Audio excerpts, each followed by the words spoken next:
everyone, it's Daria. Welcome back to my channel Full of Lit, and today I'm going to be reviewing The Kiss Quotient by Helen Huang. You guys, this book is absolutely fantastic. I don't think a book has ever made me smile as much as this book did. Now, I am typically a very slow reader. I cannot tell you how many times I've picked up a book, fallen absolutely in love with it, been totally immersed, but then I put it aside for a day, and then that day turns into a week, and then that week turns into months, and then before I know it, it's 5 years later, and I still haven't finished that book. But I blasted through this book in 2 friggin' days, so if that doesn't tell you already how good it is, I really don't know what will. The Kiss Quotient follows Stella Lane, who is working in the Bay Area as an econometrist.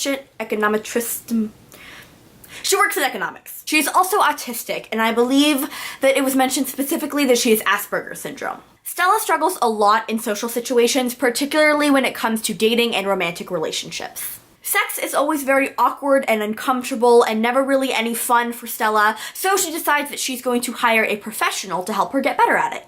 Enter Michael Phan, who is a half Vietnamese and incredibly attractive male escort. Stella pays him to help her get better in bed and then eventually pays him to enter into a practice relationship with her. Let's start off by talking about the amazing representation that was in this book. This is an own voices narrative that is written by an author who also has autism spectrum disorder like the main protagonist. And the author has mentioned in a couple of interviews that a lot of Stella's characterization is based off of her own experiences. I absolutely loved getting to read about a protagonist who has autism, particularly in a romance book. If you take a look at some of the most popular romance books that have come out over the past few decades, you'll notice that they all seem to be sending the same message, which is that you have to be white, straight, and able-bodied in order to find love and have sex. But stories like this and stories like The Wedding Date, which I've reviewed previously, they're challenging that notion, and I am here for it. It was so easy to fall in love with Stella as a main character. I found her to be incredibly charming, and she has this incredible inner strength that I really admire.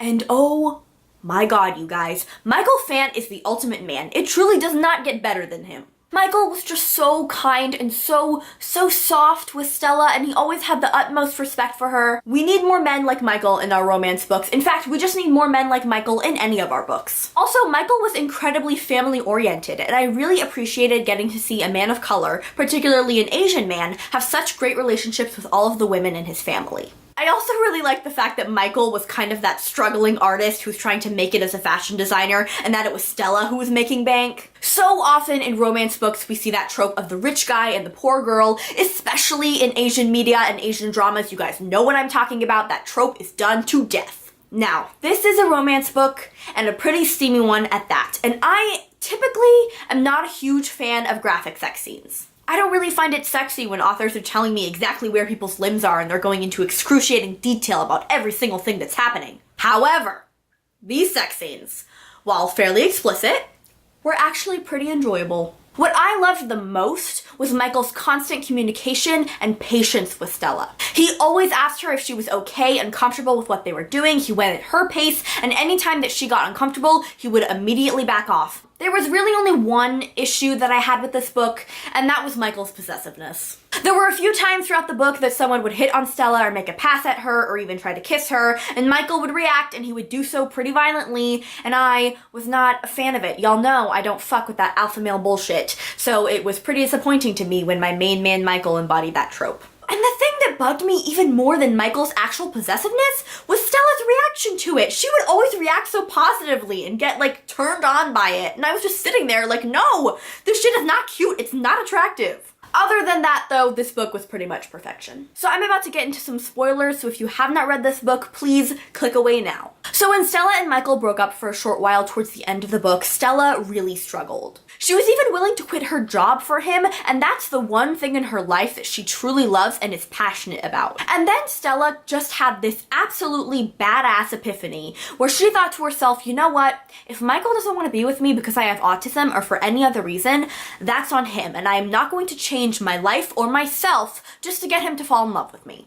Of course, we know that this is not true, that Michael is really in love with Stella, but it was still really amazing as a reader to get to see Stella have this moment of empowerment and self-realization. I don't know if you guys have noticed this, but I have found that a majority of the conflict and drama that occurs between main couples in romance books is just the result of miscommunication or a complete lack of communication, and I don't know how much more of it I can take, you guys. I really don't. So towards the end of the novel, Michael breaks up with Stella, and he does this because he thinks that she deserves better than him. But then Stella thinks that he's breaking up with her because she has autism and he doesn't think he could ever love her.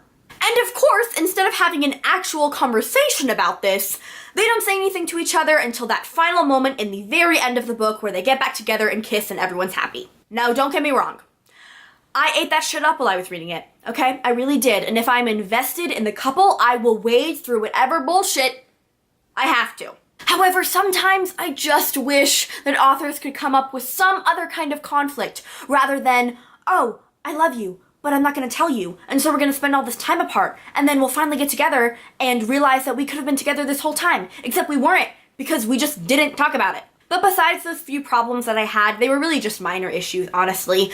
I loved this book. I adored it. Please, if you have not already, check it out. You will not regret it. It is such a cute, fluffy read with some amazing representation. So that's it for me today, you guys. I hope you enjoyed this video. If you did, like, subscribe, comment down below. Let me know if you've read The Kiss Quotient, and if you did, what you thought of it. All my social media links are in the description below, so check those out if you would like, and I'll see you guys next time. Bye!